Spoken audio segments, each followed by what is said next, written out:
Olá, caro aluno, tudo bem com você? Espero que sim. Seja muito bem-vindo à nossa primeira aula prática de instalações elétricas. Eu sou o professor Renato Cazu e hoje a nossa aula vai ser voltada à parte de projetos e dimensionamento em instalações elétricas. Então, principalmente a parte de fundamentação desses elementos, como que você vai trabalhar na parte de leitura de diagramas multifilares, diagramas unifilares, montagem de sistemas que utilizam sistemas de iluminação, com interruptores, com tomadas, e depois nós vamos voltar um pouco à parte de projetos elétricos. Para isso, para que a gente consiga entender como que vai funcionar essa dinâmica, a gente precisa conceituar principalmente os objetivos que eu quero traçar nesse encontro de hoje. Para isso, eu te convido a vir ao quadro para a gente verificar os objetivos dessa aula. Então, primeiro, nós vamos verificar aqui alguns pontos em relação ao dimensionamento de tomadas e também circuitos de iluminação de acordo com a normativa. Então, tudo que nós estamos trabalhando aqui, ela segue fielmente a normativa NBR 5410, resolução de 2004. Nós também vamos conhecer a diferença entre as potências ativas e reativas. Por quê? Toda vez que nós vamos dimensionar qualquer tipo de circuito, é importante que esse dimensionamento, a potência que nós utilizamos para o dimensionamento de corrente, por exemplo, ela necessariamente deve ser a nossa potência aparente. Por isso, a gente tem que saber a diferenciação entre potência ativa e potência reativa para saber como que a gente faz para ter uma corrente corrigida no nosso projeto. E também nós vamos fazer a alocação de tomadas e pontos de iluminação. Ou seja, nós vamos primeiro entender como que funciona o circuito de tomada, circuitos de iluminação, e aí posteriormente, juntos nós vamos abordar um pouco mais a fundo a parte de montagem prática. Bom, para isso a gente precisa passar alguns conceitos teóricos que nós vamos abordar durante essa aula. Primeiro, quando a gente está trabalhando com projetos prediais, como esse exemplo que nós vamos trabalhar hoje, é interessante a gente ter esses dois conceitos aqui. É importante a gente calcular tanto o perímetro quanto a área de cada ambiente que vai ser estudado. Por quê? Porque a NBR, a NBR que nós vamos utilizar aqui, a NBR 5410, como normativa, ela possui um critério de perímetro e um critério de área para o dimensionamento de tomadas e o dimensionamento de circuitos de iluminação. Ou seja, no que diz respeito a tomadas de uso geral, ou as nossas TUGs, nós vamos sempre estar trabalhando em relação ao cálculo do perímetro de cada ambiente para saber o número de tomadas necessárias, número de tomadas mínimos necessárias lá para o nosso circuito. No que diz respeito à parte de iluminação, a gente está trabalhando sempre com a área de cada um dos cômodos. Então, por exemplo, se a gente tiver uma planta baixa como essa, você vai pegar a sala, verificar todas as medidas, largura, comprimento e largura, calcular aqui o perímetro, calcular a área para ter condições de projetar a quantidade mínima necessária de tomadas e circuitos de iluminação ou pontos de iluminação. Então, é importante a gente frisar alguns aspectos em relação a propriamente o que a normativa pede em relação ao dimensionamento de circuitos. O que eu quero dizer com isso? Imagina que você quer projetar um circuito de iluminação e para que você projete esse circuito de iluminação, você precisa saber, poxa, eu tenho um cômodo, esse cômodo tem X metros quadrados, qual que é a quantidade mínima de pontos de luz que eu preciso alocar nesse cômodo? Então, de acordo com a normativa, para cada cômodo, você vai calcular aqui a área. Se essa área ela for igual ou inferior a 6 metros quadrados, ela sugere, então, que o mínimo que você deve alocar seria um ponto de luz com uma potência de 100 voltamperes. Você vai se recordar por que a gente está utilizando essa potência de 100 VA ou 100 voltamperes, justamente porque a gente tem que utilizar no nosso dimensionamento a potência aparente que é dada em voltamperes. Como geralmente esses circuitos são puramente resistivos, lâmpadas incandescentes, por exemplo, o fator de potência dessas lâmpadas aqui sempre vão ser igual a 1, logo a sua potência aparente, que é dada, sua potência ativa, desculpa, que é dada em watts, é igual à potência aparente, que é dada em VA. Se você estiver utilizando dimensionamento com lâmpadas fluorescentes, tubulares fluorescentes, aí você tem que verificar qual que é o fator de potência para saber qual que vai ser a sua potência aparente. Se a sua área do seu cômodo ela for, então, superior a 6 metros quadrados, a gente tem essa regrinha aqui, onde, obviamente, você vai ter um ponto de luz de 100 voltamperes, mas 60 voltamperes para cada 4 metros quadrados inteiros.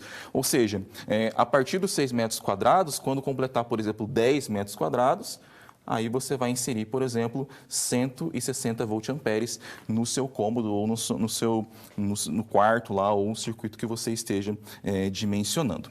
Bom, isso seria a parte de dimensionamento de iluminação. E como que eu faço, então, para saber o dimensionamento de tomadas, ou seja, quantas tomadas que eu preciso em cada um dos cômodos? Para isso, eu separei aqui em 2 tópicos, né? Então, a gente sabe que nós temos, eventualmente, as nossas tomadas de uso geral e as tomadas de uso específico. Qual que é a diferença entre elas? As tomadas de uso geral são, como o nome já sugere, para uso geral. Então, imagina que você tem lá na sua sala os pontos de tomada, onde você vai alocar lá a sua TV ou o seu DVD ou alguma coisa do tipo.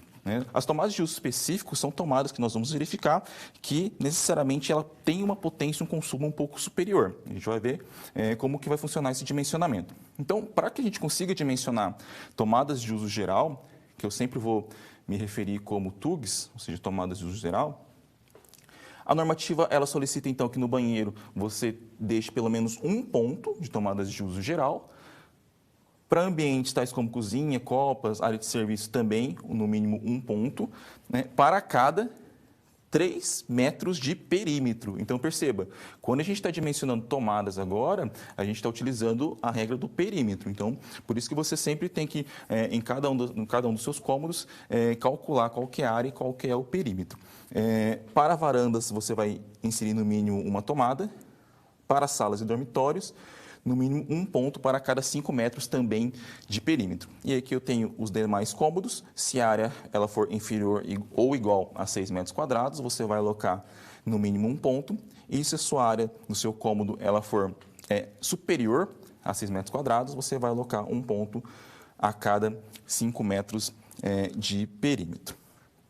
Bom, continuando, banheiros, cozinhas, copas, áreas de serviços, lavanderias e outros locais análogos, essa potência estipulada, a potência que você vai prever, vai ser uma potência mínima de 600 voltamperes por tomada.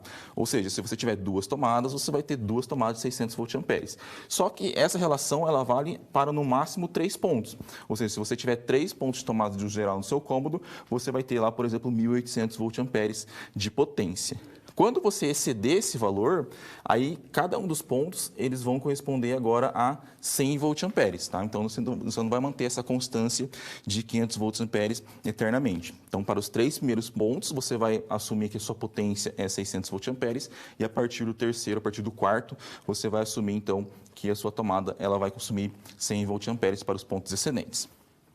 Os demais cômodos, por exemplo, ou dependência, você vai também estipular no mínimo 100 voltamperes por ponto de tomada. Então, o que a gente consegue observar com isso aí? Quando a gente está fazendo o dimensionamento, a gente faz o dimensionamento geralmente em 2 etapas. Primeiro, a gente vai fazer o dimensionamento dos circuitos de iluminação. Tá? Para o circuito de iluminação, você vai pegar cada cômodo, tá? Calcular qual que seria a área desse cômodo e verificar de acordo com a normativa se essa área ela é inferior a 6 metros quadrados. Se ela for inferior a 6 metros quadrados, você tem um ponto mínimo obrigatório de 100 voltamperes. A partir daí, se ela for superior a 6 metros quadrados, quando ela completar 4 metros quadrados a mais excedente, ou seja, se ela tiver 10 metros quadrados, você vai inserir 160 voltamperes. Quando a gente está trabalhando com alocação de tomadas que eu digo são tomadas de uso geral, né? Você tem que alocar, então, para as 3 primeiras tomadas, você vai estipular uma potência mínima, né? Potência mínima de 600 voltamperes para cada tomada. A partir da quarta, você estipula um ponto mínimo, uma potência mínima de 100 voltamperes. Lembrando que, quando a gente está trabalhando com dimensionamento de tomadas de uso geral, a gente está trabalhando com perímetro. Então, você vai calcular o perímetro da sua residência, ou o perímetro de cada um dos seus cômodos, e vai verificar, então, que em alguns cômodos onde a aplicação de tomadas é maior ou geralmente o que nós chamamos lá de utilização que é mais precisa, né, vamos dizer assim, cozinha, varanda, a parte de área de serviço, que você precisa de mais pontos de tomada, a normativa ela solicita que seja alocada um ponto de tomada para cada 3,5 metros. Já sala, dormitório, banheiros, né, geralmente banheiros são pequenos, você vai ter um ponto só, a normativa ela solicita que você utilize 5 metros como essa base de cálculo. Entretanto, vários projetistas, eles abordam 100% da casa ou 100% da residência, assumindo a regra do perímetro como 3,5 metros. Então, a gente vai executar de tal modo a utilizar como elemento base 3,5 metros. Então, lembrando, quando a gente considera 5 metros, nós estamos considerando os pontos mínimos solicitados pela normativa. Outra coisa importante que a gente consegue verificar e relembrar bom, então eu estou fazendo lá toda a parte de dimensionamento, estou verificando e eu tenho a tomada de uso geral. A minha tomada de uso geral, eu estou especificando uma potência de 600 volt-amperes. Né? Então, quando você está fazendo esse dimensionamento, você estipula os disjuntores de proteção, por exemplo, considerando um fator de demanda. O que seria o fator de demanda? Seria um fator que considera que você não está utilizando 100% das tomadas que você está instalando na sua residência. Então, é muito difícil que você tenha 100% tomada a plena carga. Então, você não vai ter todos os circuitos de tomadas que você instalou utilizando 600 watts ou 600 volt-amperes. Então, a gente vai ver ali no decorrer das disciplinas que a gente está dimensionando, considerando essa potência, que seria uma estimativa que a normativa solicita, e depois a gente vai ter um multiplicador, um fator de demanda que vai fazer com que você consiga fracionar de fato a potência que você vai aplicar. Então, isso que a gente está trabalhando é em relação à potência, a tomadas de uso geral. Quando o seu circuito ele consome mais potência, ou seja, imagina que você tem um chuveiro, esse chuveiro ele consome uma potência de 5.000 watts ou 5.500 watts. Logo, a corrente necessária para acionar essa carga ela é muito grande. Então, quando essa corrente é muito grande ou quando o seu instrumento, o seu equipamento ele drena mais que 1.000 watts, obrigatoriamente você tem que inserir um novo circuito individual que nós chamamos de tomada de uso específico. Então, a normativa ela solicita que para cargas muito grandes, você tem que inserir um circuito independente. Para isso, eu peço que você me acompanhe no quadro para entender a aplicação de tomadas de uso específico. Então, toda vez que eu falar tomadas de uso específico, nós estamos trabalhando com TUIs. Essas tomadas de uso específico são pontos, então, para cada equipamento em especial.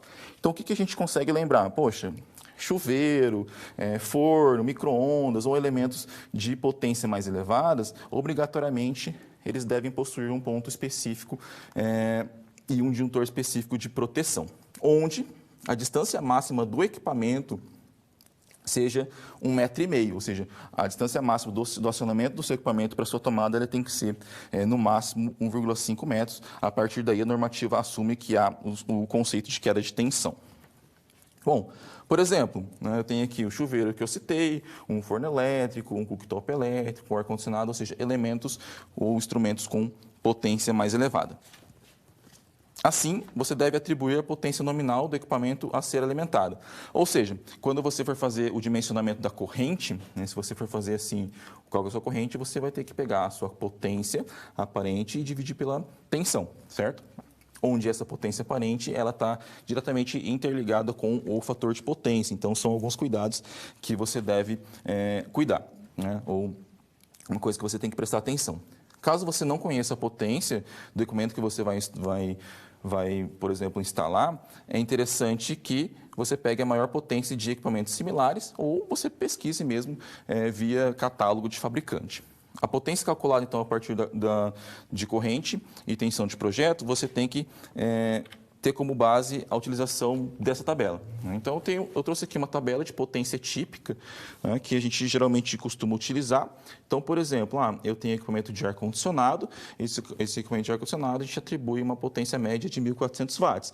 Obrigatoriamente sempre vai ser 1.400 watts? Não, você vai pesquisar, por exemplo, porque de acordo com a potência do seu atribuída lá ao seu ar-condicionado, essa potência ela pode ser inferior ou superior. Então, eu trouxe aí alguns elementos. Então, perceba, tem aqui um chuveiro elétrico. O chuveiro elétrico tem uma potência bem alta, 7.500 watts, mas geralmente um chuveiro elétrico 5.500 watts já tem uma potência atribuída legal. Então, aqui eu trouxe só um quadro ilustrativo, por quê? Porque é importante que quando você for fazer o seu dimensionamento, você elenque esses camaradas aqui em tabelas. Tá? Então, um dos passos que você vai precisar fazer nesse roteiro de hoje vai ser, de fato, preenchimento de tabela de acordo com a potência de cada um dos elementos que você está prevendo que esteja na sua residência. Bom, aí eu tenho um conceito de potência ativa, reativa e aparente. Ou seja, perceba que para o meu dimensionamento de corrente, obrigatoriamente eu tenho que utilizar a potência aparente, que seria aqui a potência S em voltamperes. Se o seu elemento for puramente resistivo e o seu fator de potência for igual a 1, tá? Esse ângulo θ aqui ele vai ser 0, logo a sua potência P ela vai ser igual à potência S, tranquilo. Se o seu fator de potência, por exemplo, for 0,85, se for um elemento mais indutivo, aqui eu trouxe exemplo de um ar-condicionado, por exemplo, aí necessariamente você vai ter que recalcular, né, essa potência S, ou seja, essa potência S vai ser um pouco maior porque a gente está considerando essa potência reativa. Então, utilizando ali o conceito de triângulo de potência, você consegue estimar qual que é o valor da sua potência S, que é a potência que você vai, de fato, utilizar nos seus cálculos. Bom, então, que fique claro que toda vez que nós formos fazer dimensionamentos de circuitos, ou seja, quando você for projetar algo no que diz respeito a instalações prediais, você precisa realizar uma previsão de cargas, ou seja, você precisa verificar em cada ambiente quais são as cargas que vão ser ligadas, porque você precisa dimensionar juntores de proteção, você precisa dimensionar bitolas de condutores, que são exatamente os passos que nós vamos tomar durante essas aulas práticas. Para isso, eu te convido a vir ao quadro para a gente realizar ali um embasamento teórico da previsão de cargas, ou seja, como que funciona essa parte de previsão de cargas. Bom, quando a gente está trabalhando com previsão de cargas, algumas tabelas elas devem ser preenchidas. A primeira tabela é em relação a cada uma das dependências ou cada um dos seus cômodos, quais equipamentos que você vai utilizar. Então, por exemplo, na minha sala de estar, quais são os equipamentos que eu vou utilizar e qual vai ser o valor da potência nominal atribuída, de maneira geral, à soma de todos os equipamentos. Tá? Então, geralmente, onde que vai estar a nossa maior carga? Nossa maior carga vai estar aqui na cozinha, até que eu coloquei aqui 2 quadros de cozinha, e vai estar geralmente atribuído ao banheiro devido ao chuveiro elétrico. Então, aqui você vai ter a máquina de lavar louça, por exemplo, forno, micro-ondas, então vai ter uma potência mais elevada, e essa potência nominal em watts, depois você vai fazer a conversão para volt-amperes, é justamente o primeiro passo para a gente realizar essa parte ali de projetos e dimensionamento. Bom, a segunda parte é, poxa, então se eu tenho a potência atribuída a cada uma dos meus circuitos, quanto que eu preciso para cada um dos cômodos, novamente, sala de estar, cozinha, quarto e todos os cômodos, quantas tomadas que eu preciso, ou seja, quantas tomadas de uso geral eu preciso, quantas tomadas de uso específico eu preciso e quantos circuitos de iluminação também eu preciso. Tá? Para isso, o primeiro passo, então, seria o cálculo, ou estimação, a estimativa da área e do perímetro. Para que eu faço a estimativa da área? Toda vez que eu faço a estimativa da área, é justamente para realizar esse dimensionamento dos circuitos de iluminação. Então, de acordo com cada área de cada ambiente, você vai ter a potência unitária de cada um dos elementos e a potência total. O que seria essa potência unitária? Seria a potência de cada uma das lâmpadas, tá? A potência de cada uma das lâmpadas que, multiplicada pela quantidade de lâmpadas que você vai colocar em cada um dos cômodos, vai te dar a potência total atribuída à sua dependência. Quando você utiliza o cálculo do perímetro, você está dimensionando tomadas de uso geral. Então, as tomadas de uso geral, de acordo com o que também já foi tratado nessa aula. E depois você vai ter que atribuir as tomadas de uso específico, ou seja, você acabou de preencher uma tabela anterior a essa, onde você, em cada um dos cômodos, está estipulando qual é a previsão de cada um dos equipamentos e quantos de potência que ele consome. Tendo esse valor, ou seja, se essa potência ali ela for superior a 1000 VA, necessariamente você vai ter que ter uma tomada de uso específico. Então, você vai colocar aqui qual o aparelho que você vai utilizar e qual a potência em volt-amperes ali que você vai atribuir a ele para fazer esse tipo de dimensionamento. Bom, então esse é um passo crucial que nós devemos seguir para realizar todo esse processo de dimensionamento. Ou seja, o primeiro passo é saber qual a quantidade de luminárias, qual a quantidade de tomadas, para no segundo passo a gente conseguir dimensionar a bitola de condutores, fazer a alocação dos pontos e trabalhar com diagramas unifilares. Então, o produto final que você vai entregar ao final das 4 aulas práticas vai ser, de fato, um projeto de planta baixa de instalações elétricas. Hoje, a gente vai frisar justamente nessa parte de diagramas unifilares, o conceito, como que você vai fazer para realizar a ligação desses elementos, como que funciona um pouco essa parte de dimensionamento, a parte de tabela, estimativa de carga, fator de demanda, para que no decorrer das aulas você tenha condição de finalizar esse projeto por total. Bom, agora, o que a gente vai fazer? Nós precisamos entender como que funciona o diagrama multifilar. Ou seja, se nós vamos desenhar um projeto elétrico e o projeto elétrico, as vistas do projeto elétrico, elas são feitas em relação ao diagrama unifilar, para que você consiga transcrever para o diagrama unifilar, você precisa entender o diagrama multifilar. O que seria o diagrama multifilar? Basicamente, um mapeamento de como que você vai fazer a ligação dos elementos. Ou seja, no meu circuito eu vou ter um interruptor em paralelo comunicando com um interruptor intermediário, 2 interruptores paralelos e um interruptor intermediário. Bom, como que eu faço a ligação física? Depois que eu entendo como que eu faço a ligação física, como que eu transcrevo isso aí para um diagrama unifilar? É exatamente esses conceitos que nós vamos entender agora. Para isso, eu te convido a vir aqui ao quadro. Agora nós vamos verificar como que funciona a parte de ligação em instalações elétricas, ou seja, a parte de ligação multifilar. Bom, aqui eu vou trazer alguns elementos, alguns conceitos que nós vamos realizar, né? Essas ligações vão realizar em bancadas de teste para que você consiga visualizar fisicamente como que funciona todo o processo. Então, perceba, eu tenho um circuito de alimentação, então imagina que eu tenho um barramento aqui, um circuito que está passando, vamos imaginar, num eletroduto, tá? Fiação aqui no eletroduto. E aqui eu tenho um circuito fase neutro, né? Onde a minha tensão fase neutra, ou seja, a minha tensão de fase, ela vai ser 127 volts, e minha tensão fase, ou seja, minha tensão de linha, ela vai ser 220 volts. Todos os nossos acionamentos, os circuitos que nós vamos realizar aqui na prática, eu vou utilizar, então, uma tensão de fase de 127 volts. Então, perceba, como que eu faço para fazer um circuito que acenda uma lâmpada? Bom, muito simples. Como que eu acendo uma lâmpada? Se você pegar aqui o soquete da lâmpada, ligar neutro e fase direto na rede, essa lâmpada vai acender, né? Atribuída aqui uma tensão de 127 volts, justamente porque eu estou conectando aqui o neutro e fase. Obrigatoriamente, eu quero inserir aqui um interruptor, um switch ou uma chave que eu consiga ligar e desligar no momento que eu quiser. Então, é uma chave mecânica, funcionamento muito simples, e o que eu devo fazer é justamente interromper essa fase. Então, por isso, eu aloco esse interruptor aqui entre a fase, quando eu abrir esse switch, essa lâmpada apaga, e quando eu fechar esse switch, essa lâmpada acende. Muito simples. O que a gente faz em relação aos princípios de funcionamento, os princípios de operação? Primeira coisa que você tem que entender poxa, então se eu colocar o interruptor aqui ou se eu colocar o interruptor aqui, vai funcionar, professor? Não, vai funcionar da mesma maneira.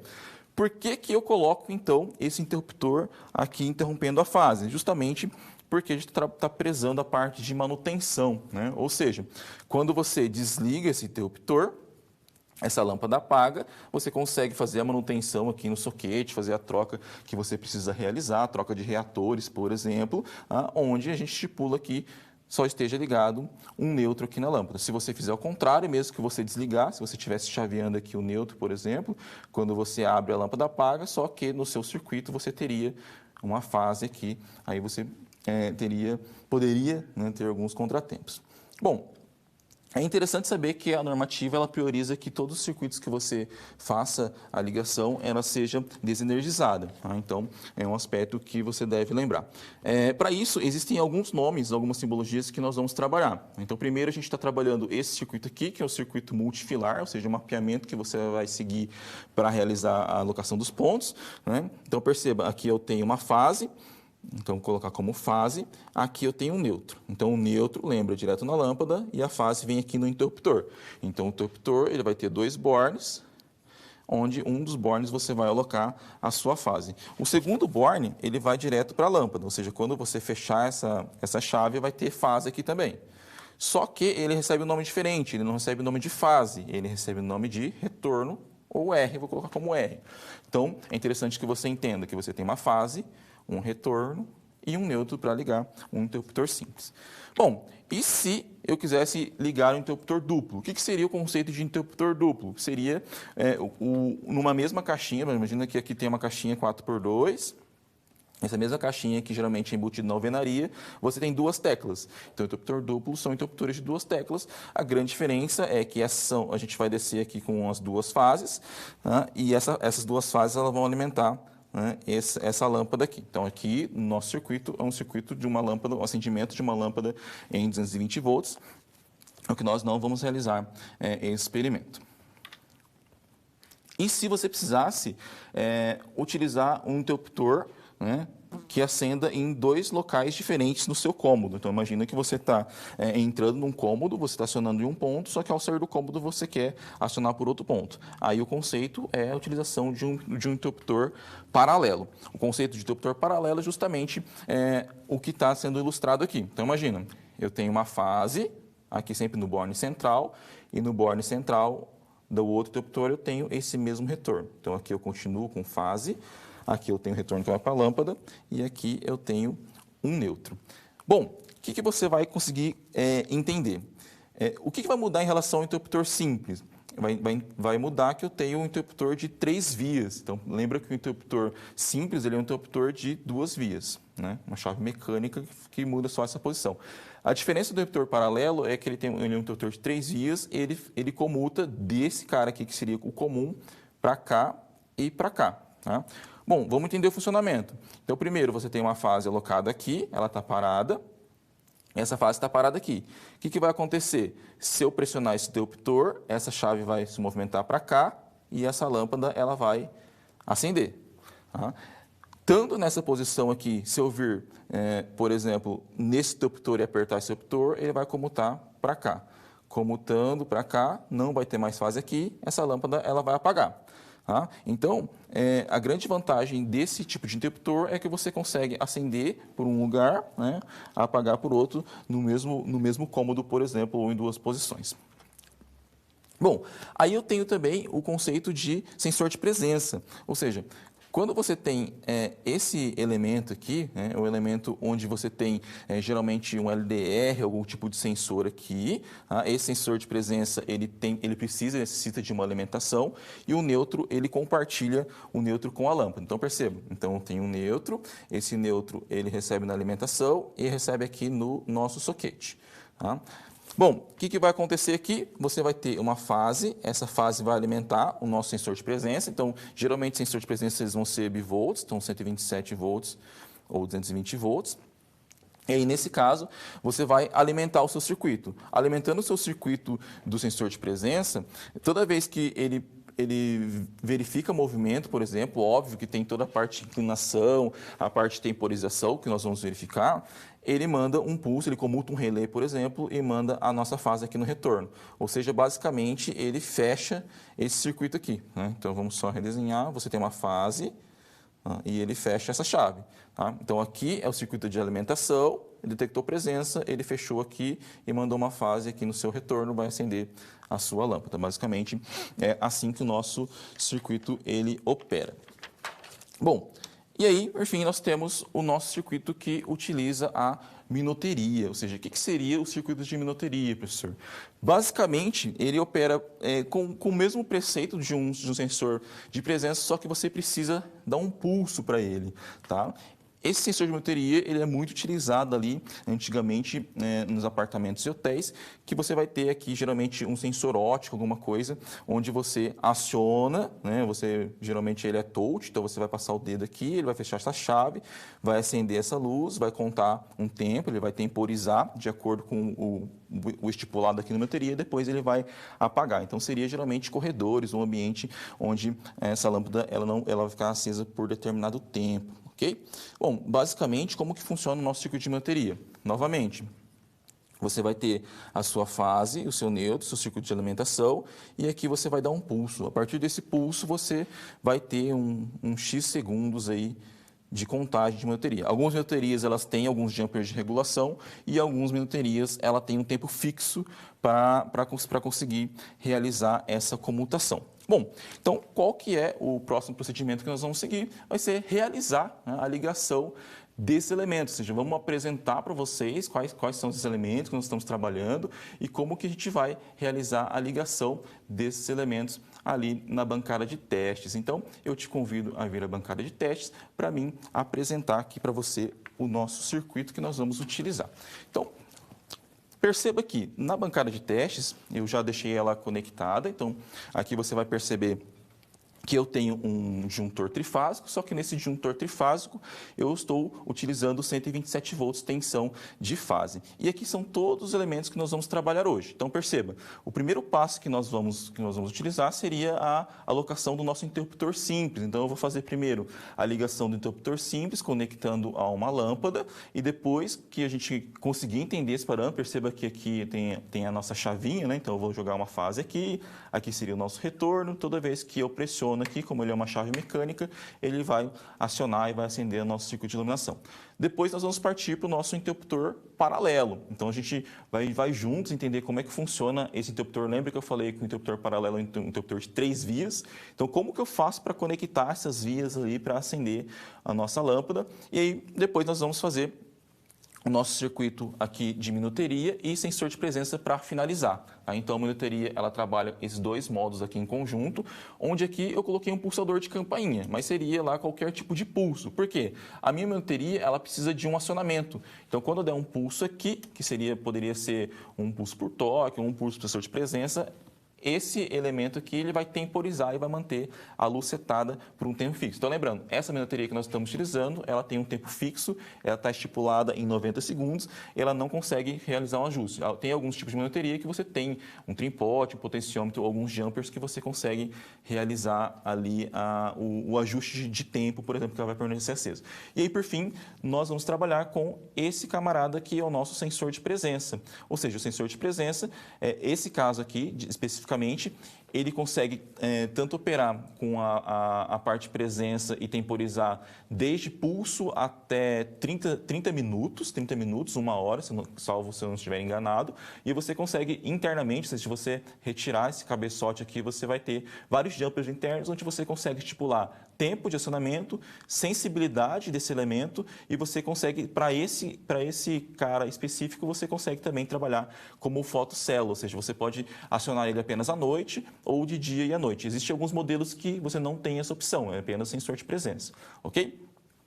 Todos os nossos circuitos a gente vai ligar aqui numa lâmpada. No caso, eu coloquei um módulo spot. Você pode colocar uma lâmpada incandescente ou qualquer coisa do tipo. Então, lembra que isso aqui é uma dicróica. Geralmente é uma lâmpada mais de cunho arquitetônico, né? A gente vai trabalhar ali só de maneira visual para que você consiga compreender os circuitos. Bom, então, a primeira coisa que a gente vai fazer vai ser o nosso circuito de acionamento. Então, se a gente for seguir a normativa, eu vou primeiro ligar o interruptor simples e conectar aqui na minha spot. A primeira coisa que você tem que relembrar bom, aqui no meu interruptor eu preciso de uma fase, né? Então eu vou seguir aqui, de acordo com a normativa NBR, a fase ela pode ser qualquer cor, que não seja a azul e nem a verde, né? Então eu vou colocar aqui a minha fase. Então lembrando, eu ainda não liguei o meu circuito está desligado, tá? Ele está conectado na tomada, mas ele está desligado. Eu vou pegar aqui uma fase, lembrando, aqui eu tenho tensão de fase, onde aqui eu tenho a fase e aqui eu tenho o neutro. Então eu só estou conectando em um dos bornes do meu interruptor simples. E aí, o que é esse segundo borne aqui? Esse segundo borne é quando eu ligar aqui, ele vai comutar essa chave e vai ter fase nesse outro lado. Porém, a gente vai chamar ela de retorno. Então, lembra que esse é o retorno. Eu peguei uma outra cor, peguei um branco, retorno. Esse retorno vem para onde? Diretamente na lâmpada. Então, coloquei aqui na lâmpada. E o que tem aqui no outro lado da lâmpada, professor? A gente tem o neutro, né? Então, perceba, coloquei aqui um cabinho azul, conectei aqui o neutro, e o neutro vem aqui no barramento. Então, imagina que isso aqui está o seu eletroduto. Lembra, aqui tem um eletroduto, esse eletroduto faz a comunicação para essa caixinha, e essa caixinha geralmente tem a comunicação via mangueira corrugada no teto, lá na laje, para você fazer acionamento. Então, eu vou ligar aqui para testes. liguei, a bancada está energizada e eu consigo acionar, né, ligar e desligar a minha lâmpada. Muito simples para fazer esse circuito de interruptor simples.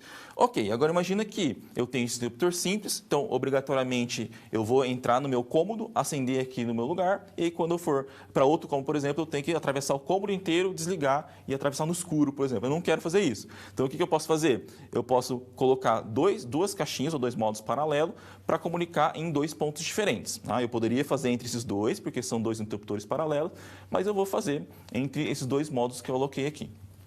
Bom, o que vai mudar em relação à parte de montagem? Vou desligar aqui para a gente verificar. Lembra que o nosso interruptor paralelo ele é um interruptor de 3 vias, né? Então eu tenho aqui uma via central e essas duas vias aqui que são os retornos que vão comunicar entre si.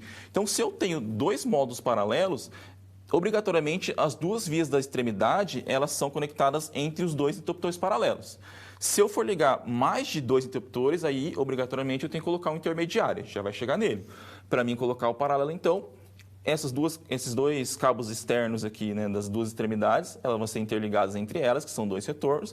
E aqui, ou eu posso mandar uma fase, ou eu posso mandar um retorno. Como a minha fase do interruptor que eu utilizei já está aqui embaixo, eu vou aproveitar ela. Tá? Então, eu vou retirar a minha fase que eu utilizei no experimento anterior e colocar no pino central. Então, a única coisa que você tem que tomar cuidado em relação à montagem é, você nunca pode inverter os lados da fase do retorno. Esses dois elementos que se comunicam entre si, você pode mandar cruzado, mas esse aqui você tem que mandar certinho no pino central, porque essa chave comuta nesse sentido. Então, eu tenho uma fase aqui, eu vou pegar mais dois cabos brancos, porque eu quero comunicar os dois retornos. Então, ó, eu vou conectar um aqui em cima e um aqui embaixo, né? E os dois cabos aqui, eles ainda estão soltos. Tá? Onde que eu vou interligar eles? Eu vou interligar eles no outro módulo. Ó, então, perceba, vamos fazer aqui, vou pegar esse cabo aqui individual, conectar aqui no borne superior e pegar esse cabo aqui e conectar no inferior. Professor, entre esses dois pontos aqui eu vou ter uma tubulação. Logo, eu vou passar lá, vou ter um passa-fio, vou passar esses dois cabos aqui de bitola 1,5. Como que eu vou saber se esse cara aqui está certo na parte superior, se eu coloquei na parte superior? Né? Então, novamente, isso aqui você não precisa se preocupar. Você pode montar ele cruzado, que ele vai funcionar a mesma coisa. Você não pode inverter o que você vai conectar aqui no centro e aqui no centro. Então, nesse pino central aqui, que a gente vai colocar o retorno que vai para a nossa lâmpada. Então, como a gente já tinha utilizado, eu vou desconectar ele. Ó, esse retorno é o que está indo para acender a lâmpada. Eu vou conectar aqui no pino central. O neutro eu vou manter lá, o neutro já estava lá ligado, ficou dessa maneira. Então a única diferença é a implementação desses dois cabos aqui. Só isso, vou ligar aqui para testar. E aí já permaneceu ligado, eu posso desligar por aqui, posso acender por aqui, né? E assim sucessivamente. Então, eu consigo acender e apagar em qualquer um dos dois pontos. Então, lembrando, aqui eu consigo fazer a interligação desses dois caras aqui. Só que eu quero realizar a interligação de um outro ponto. Então, eu quero que a luz acenda de um terceiro ponto. Aí eu vou utilizar o nosso interruptor intermediário. O nosso interruptor intermediário, um interruptor de 4 vias, é um interruptor que ele trabalha em X. Então, perceba que ele está fechando o curto entre este ponto e este ponto. A gente pode até testar aqui no multímetro. E entre esse ponto e esse ponto aqui. Então, só para que você entenda, quando a gente for realizar, eu vou colocar aqui um multímetro só para a gente realizar alguns testes para você entender. Então, eu vou colocar aqui no multímetro. Quando você for utilizar esse interruptor intermediário, aí você tem que tomar cuidado justamente porque aqui você tem que estar bem atento com a interligação que você vai fazer, senão o interruptor não vai funcionar. Então, ó, coloquei aqui em escala de continuidade. Tá? Então, coloquei em escala de continuidade, ó, setei um aqui em cima e coloquei um aqui. Ó. Então, ele já apitou continuidade. Quando eu desligo, ele para a continuidade. Tá? Então, ó, ligou a continuidade, desligou. Nessa posição aqui, ele está aberto esses dois pontos, só que ele fecha entre esse e esse. Ó. Perceba que ele vai fechar entre esses dois pontos. Ou seja, o que a gente consegue perceber? A gente consegue perceber que no meu interruptor, ela fecha a continuidade ora entre esses dois pontos e ora entre esses dois pontos em X. Logo, Quando a gente está trabalhando lá, imagina que aqui eu tenho uma tubulação passante, né, e aqui no meio eu preciso colocar um interruptor intermediário. O que eu faço? Eu corto a mangueira, acoplo aqui, por exemplo, uma caixinha 4x2, corto esse fio, né, então, ou seja, esse fio aqui vai ser separado, né, então eu vou retirar ele aqui rapidamente. E vou colocar entre esses dois pontos. Ó. Então, eu vou colocar entre esse ponto aqui, tá? E esse ponto aqui embaixo. Tá? Não é o ponto que ele fecha a continuidade. Então, não é nesse nem nesse, senão não vai acender. Então, eu vou ligando nesses dois pontos da extremidade e esses dois pontos eu mando para lá. Então, eu vou pegar mais 2 fios de retorno, continuar aqui com a cor branca. Então, eu estou ligando aqui até aqui. E aqui embaixo, estou ligando daqui até aqui. Entendeu? Então, basicamente, é como se você tivesse cortado aqui o nosso cabo e depois você fizesse essa interligação com o módulo intermediário. Tá? Então, a diferença é que você consegue acender ele e apagar em qualquer um dos pontos. Tá? Então, consigo acender aqui e apagar no do meio e assim sucessivamente. Tá? Lembrando, o interruptor intermediário você não pode inverter essas ligações, senão, hora ele vai acender em um lugar, hora não vai apagar em outro, então você vai ter alguns tipos de problema. Então, só para frisar como que funciona a ligação desse interruptor. Bom, maravilha, então a gente viu como que funciona o interruptor simples, como que funciona o interruptor paralelo, como que funciona o interruptor intermediário. Agora a gente vai ver como que vai funcionar o nosso circuito de minuteria e o nosso circuito de sensor de presença. Primeiro, vamos trabalhar com o sensor de presença. Então, eu vou desligar o meu circuito. Como a gente não vai mais utilizar os meus interruptores, eu vou retirar a alimentação aqui, apenas para que você consiga enxergar melhor o nosso painel, a nossa bancada. Bom, primeiro eu vou realizar a ligação do módulo sensor de presença. Então, eu vou realizar a ligação desse cara aqui. Para a gente realizar a ligação do sensor de presença, vou explicar aqui brevemente como que ele funciona. Então, perceba que eu tenho uma fase e um neutro aqui, então eu preciso alimentar esse sensor, e aqui eu tenho um retorno em amarelo. Então, aqui internamente eu já deixei ele alocado um jumper para ele trabalhar com pulso, e a gente vai realizar a ligação. Então, deixa eu retirar ele aqui. Perceba que o que ficou aqui, o meu neutro, que está ligado internamente na rede, e na minha lâmpada eu tenho um retorno. Onde que eu tenho um retorno? Eu tenho que ligar aqui no amarelo, ou seja, quando esse relé como está, ele vai deixar essa fase passar para o meu retorno. Então, eu vou ligar aqui no amarelo. O que mais que eu preciso? Eu só preciso alimentar o meu sensor, então eu preciso mandar fase e neutro. Fase no meu vermelho e neutro no preto. Então, eu vou pegar aqui um circuito de fase. Eu já tinha lá o meu cabo de alimentação vermelho, coloquei aqui na fase.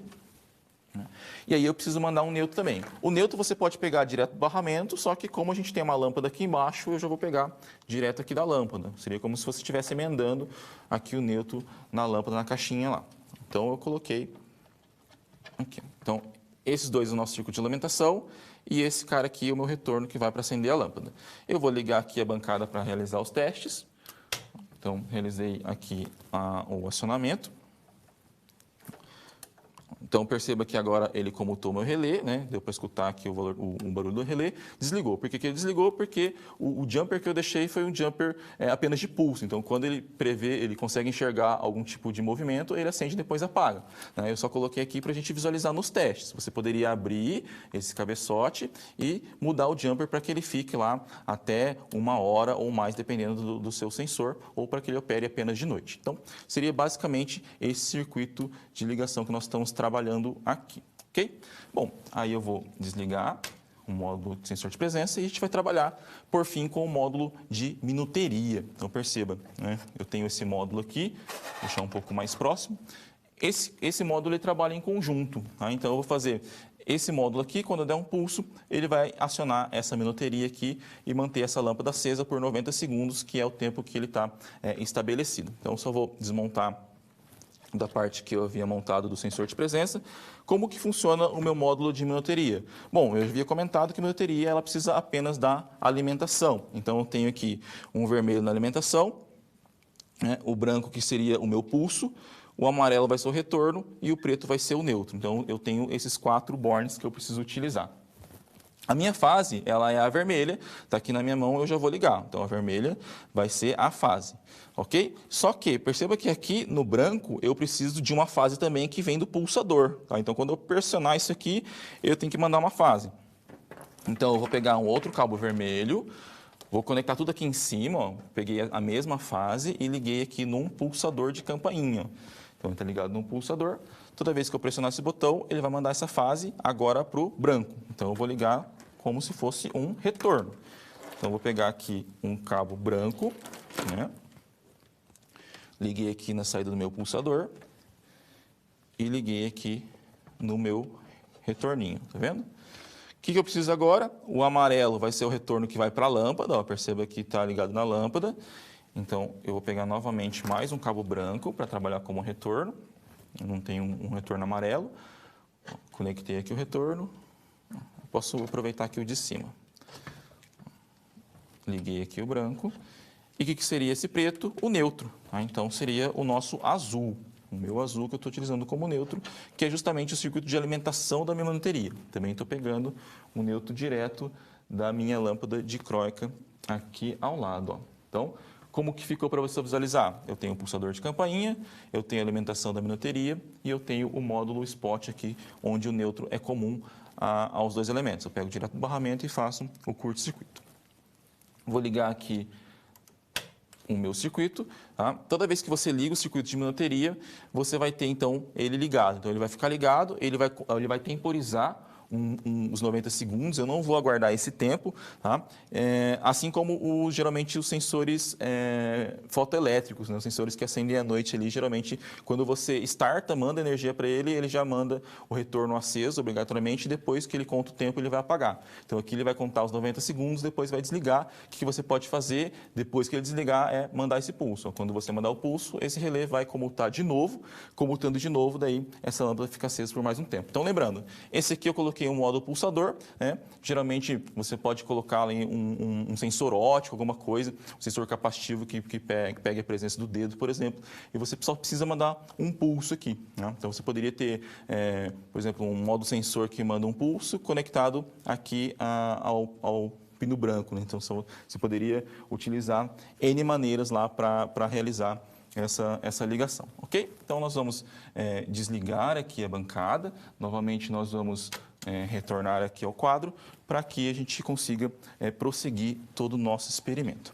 Bom, então, espero que fique claro como que a gente realizou a montagem dessa parte prática ali de dimensionamento, de circuitos, como que a gente utiliza e faz a leitura de diagramas multifilares. Agora nós vamos entrar num outro procedimento que é justamente como que eu faço para realizar o dimensionamento, ou seja, quantos módulos ou quantos pontos de luz, pontos de tomadas que eu preciso para determinada planta. Então, para isso, eu te convido a vir à Câmara de Documentos, onde nós vamos utilizar aqui esse documento. Olha aqui, perceba aqui, aqui eu vou utilizar uma planta específica, tá? Então aqui é justamente o roteiro número 1, coloquei aqui uma planta aleatória, você pode utilizar uma planta randômica, uma planta que você queira realizar as suas ligações. Mas é interessante que quando você realizar, ou seja, quando você pegar a sua planta, você utilize, né, em todas as aulas. Então, a gente vai utilizar nessa primeira aula, aula 1, a gente vai utilizar ela na aula 3 e na aula 4. Então, vão ser 4 aulas ali que você vai ter, 3 aulas, desculpa, que você vai ter para realizar o projeto final inteiro, né? Então, o primeiro passo é, bom, eu preciso saber qual que é a área, qual que é os perímetros da planta que eu vou utilizar, ou que você vai utilizar, para que a gente consiga realizar o preenchimento das tabelas, né? Então, você vai preencher aí essas 4 tabelas aqui, de acordo com cada um dos procedimentos que a gente vai fazer. Bom, essa planta aqui eu já transcrevi para o AutoCAD. Então, a partir da aula 3 e aula 4, eu vou mostrar para você como que a gente vai trabalhar no AutoCAD. Né? Então, nessa aula hoje, eu não vou frisar muito em relação à parte de comandos, como que você faria para realizar a montagem mesmo da planta. Né? Na aula 3, a gente vai verificar com um pouco mais de precisão esses aspectos ali, mas geralmente eu estou executando todas as plantas ali no AutoCAD. Né? No meu caso, eu estou utilizando o AutoCAD 2017, versão em português. Eu vou disponibilizar para você um material onde essa planta aqui já vai estar redesenhada, vai estar desenhada junto com os layers que eu estou utilizando, já com as cotas. Então, eu vou disponibilizar esse material com você, com as legendas, as coisas que a gente vai utilizar no decorrer das aulas, mas a gente vai trabalhar um pouco mais a fundo isso aí na terceira aula nossa. Bom, a primeira coisa que eu vou fazer eu identifiquei os meus cômodos, eu sei então que eu tenho uma área como se fosse uma área social, uma área de passagem aqui, uma sala, 2 dormitórios, um banheiro aqui, um banheiro comum, uma cozinha e aqui provavelmente a área de serviço. Cada um desses pontos, cada um dos cômodos da dependência, eu preciso estipular qual que é o número mínimo de circuito de iluminação, ou seja, quantos pontos de iluminação que eu vou ter, e quantos pontos de tomada que eu vou ter também. Por quê? Porque o primeiro passo vai ser o cálculo da quantidade de pontos para que depois a gente consiga alocar os pontos. Então, na sala eu preciso de um ponto, então vai ser um ponto central. Mas como que eu consegui determinar ou definir que vai ser um ponto só? Bom, eu vou utilizar a normativa, vou calcular a área dessa dependência e vou estipular qual seria o ponto mínimo, os pontos mínimos de iluminação. Então, lembra, a primeira coisa então eu quero fazer, por exemplo, a quantidade de iluminação mínima da minha sala. Então, eu preciso calcular a área. Então, eu vou ter que cotar aqui, qual que seria essa distância dessa parede e dessa parede aqui. Então, você pode montar aqui uma planilha de Excel como essa, onde eu coloco aqui as dimensões. Então, para circuitos de iluminação, como eu estou interessado em área, por exemplo, eu coloquei, vamos verificar aqui, a gente está verificando a sala, Então, peguei aqui a sala, ela tem 4 por 2,75. Aí você faz a multiplicação, vai ter aqui a nossa área de 11 metros quadrados. Um outro comando que é interessante, já que eu tenho a planta em AutoCAD, é usar o próprio comando área. Então, perceba, eu vou vir aqui, digitar área, Enter. Então, ele está pedindo para especificar qual que é a área, então você vai sempre clicando nos pontos ali. Então, eu clico aqui, tem que clicar no ponto certinho aqui, tá? Para que a área seja certinha. Aí ele vai fechar bem na perpendicular, tá vendo? Então, eu venho aqui, clico nesse ponto e clico nesse ponto aqui, Então, eu estipulei a área certinho, eu cliquei nos 4 pontos da área, eu posso dar um Enter, apareceu lá no meu cursor. A área deu 11, na verdade deu 110 mil e o perímetro deu 1.350, justamente porque eu estou trabalhando aqui em escala em centímetros, Então, está 435 e não em metros, que já foi pré-estipulado. Então, basicamente, seria uma área de 11 metros e um perímetro de 13,5. Então, vamos confirmar aqui, A área 11 metros, o perímetro de 13,5. Então, seria uma das ferramentas que você poderia utilizar a seu favor ali para já estipular a área e perímetro de cada um dos cômodos. Vamos fazer aqui, por exemplo, para o dormitório 1. Então, eu vi aqui no dormitório 1, que é esse primeiro aqui. De novo, digito área, Enter, e vou clicando nos pontos. Eu clico nesse, posso clicar aqui, clico aqui e clico aqui. Depois que eu cliquei nos 4 pontos, eu posso vir aqui e dar um Enter. E vai aparecer no seu cursor lá, 7,56, perímetro 11,1. Então, está justamente aqui, 7,56, perímetro 1,1. Então, é só fazer isso para todos os cômodos e preencher essa tabela aqui. Então, perceba que tanto para iluminação quanto para tomadas de uso geral, eu só estou replicando a área e o perímetro, ok? Aí você precisa definir qual que é a quantidade e a potência de iluminação e tomada. Vamos primeiro por iluminação. Então, vamos supor, eu tenho minha sala, lembra que para circuito de iluminação eu estou sempre dimensionando em relação à área, eu tenho uma área de 11 metros quadrados, ou seja, ele tem 6 metros quadrados mais o 4 excedente. Então, necessariamente você vai ter uma potência de 160 volt-amperes. Então, lembra lá, quando você tem um circuito só, ou seja, quando você tem áreas menores até 6 metros quadrados, você vai ter 100 VA. Quando eu tenho 11, ou seja, eu tenho 6 mais 4 metros fechados, eu vou ter 160. Esses 160 volt-amperes eu coloquei como uma luminária de 160 watts. Você poderia colocar 2 luminárias, Então, o projeto ele vai mudar, obviamente, de projetista para projetista. A entrada aqui ele tem 18 metros quadrados, então ele completou ali 2 vezes, então deu 280 voltamperes, coloquei 3 luminárias. Então, aqui são exemplos que a gente consegue alocar. Então, é importante que você entenda da onde que surgem esses valores aqui de potência. Por quê? Ao final do projeto, a gente vai verificar essa potência total, vai fazer a soma delas. Então, ó, toda vez que a área ela é menor que 6 metros quadrados, você vai colocar 100 VA. 100 VA, 100 VA. Aqui ela é maior que 6 metros quadrados, só que ela não inteirou 10, então você continua 100 VA. Aqui 8 também não inteirou, 10,73, aí você coloca 160. É sempre nesse sentido, você vai ter uma soma total aqui de todas as potências aqui que seria o seu circuito de iluminação. Qual a potência de 1000 VA? Uma potência geralmente baixa para circuito de iluminação, você conseguiria, e geralmente a gente ou faz, apenas um circuito para a iluminação da residência inteira, obviamente dependendo das dimensões da residência. Quando você está fazendo o dimensionamento para tomadas de uso geral, a gente está trabalhando com perímetro, tá? Então perceba, na sala, por exemplo, eu tenho um perímetro de 13,5. Lembra que na sala eu poderia considerar lá uma tomada a cada 5 metros lineares. Eu fiz tudo por 3,5. Então, o que você vai fazer? Você vai pegar aqui a calculadora e você vai pegar o meu perímetro, que é 13,5, ou você poderia dividir por 5, né, porque é uma sala, daria lá 3 lâmpadas, ou 3 tomadas, desculpa. Ou você pode pegar 3,5 e dividir por 3,5, que é o que eu fiz. Deu 3,85, sempre você vai arredondar para cima. Coloquei aqui 4 tomadas mínimas lá na minha sala. Professor, 4 pontos de tomada, ou seja, eu vou vir aqui na minha sala, eu tenho que colocar onde? Eu vou colocar 1, 2, 3, 4. Bom, aí como é projeto, você vai verificar de fato onde que você vai precisar. Então, é interessante que você realize esse projeto arquitetônico, né? Então, aqui é o rack da minha sala. Então, eu vou colocar 4 tomadas aqui. Será que eu preciso de um ponto de tomada aqui, junto com o interruptor? Então, são algumas coisas que você vai verificar. Outra coisa, eu posso colocar uma tomada simples ou eu posso colocar uma tomada dupla. Ou seja, uma caixinha que tenha 2 tomadas, ela já equivale a 2 tomadas e não apenas um ponto, ok? Então, são algumas coisas que a gente vai verificar junto também no decorrer dessas aulas práticas. Então, eu fiz isso para tudo. Então, o banheiro também 7, coloquei uma tomada de uso geral mínima 2. Então, sempre estou fazendo esses valores de perímetro dividido por 3,5 para dar esses valores aqui arredondados sempre para cima. Então, é isso aqui que é a primeira coisa que você precisa fazer, somar todos os valores de potência em VA para dar depois o nosso cálculo certinho.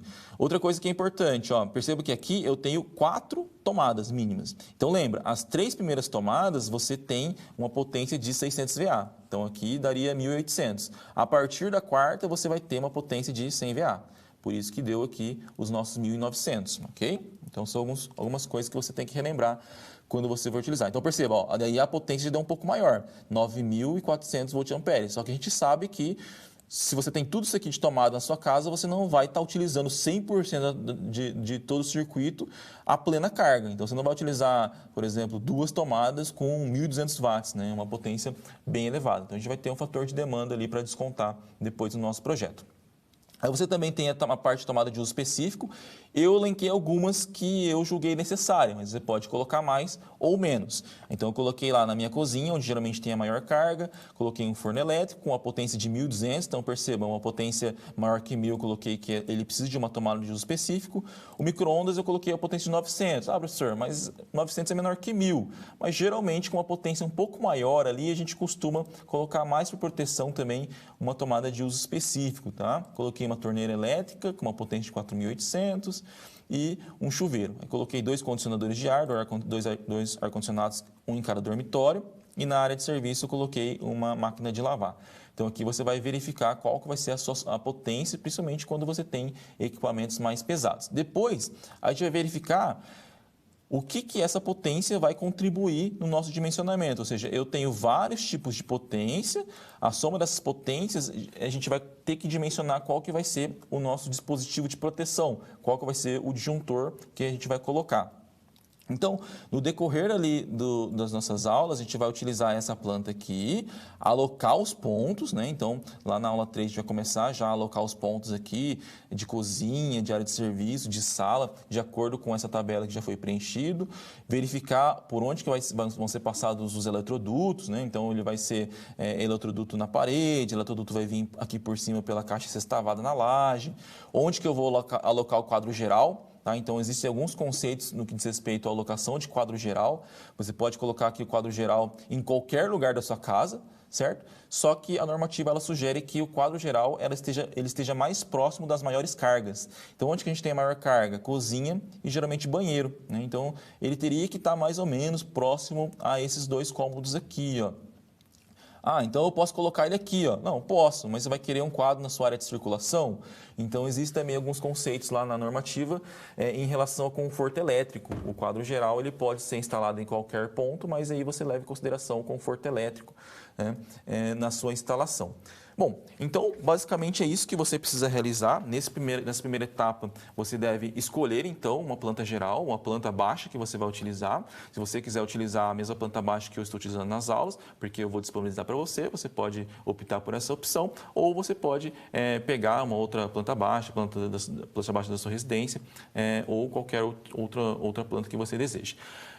Nessa primeira aula, então, você vai precisar verificar o perímetro, calcular o perímetro e calcular a área de cada um dos cômodos e já dimensionar a quantidade mínima de pontos de iluminação, pontos de tomada de uso geral e pontos de uso específico. Por quê? O próximo passo vai ser alocar os pontos, ou seja, alocar os pontos nos nossos cômodos para depois realizar a transcrição do nosso diagrama unifilar, transcrição do quadro geral, diagrama unifilar do quadro geral, para a gente concluir, de fato, a planta baixa inteira, o projeto inteiro de instalações elétricas prediais. Então, o que a gente espera como resultado, né, desse experimento, dessa aula de hoje? Vamos comigo aqui no quadro?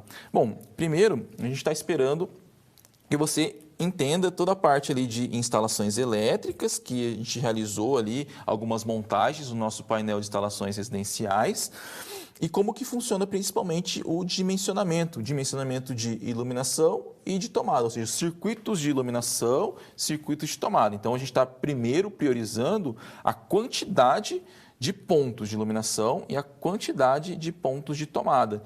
Qual que vai ser o próximo passo? O próximo passo vai ser você entender quantos circuitos que você precisa para a sua residência. Ou seja, eu tenho uma potência total de iluminação de 1000 watts. Eu preciso ter 2 circuitos, eu posso trabalhar com um circuito só? Então, são alguns conceitos que a gente vai trabalhar no decorrer dessas aulas práticas. Bom, então é isso. Essa primeira aula prática, você vai realizar essas atividades. Espero que você tenha empenho. Nós vamos nos encontrar mais vezes para realizar ali o término do nosso projeto de instalações residenciais. Te desejo, então, uma boa prática. Fico por aqui e até mais.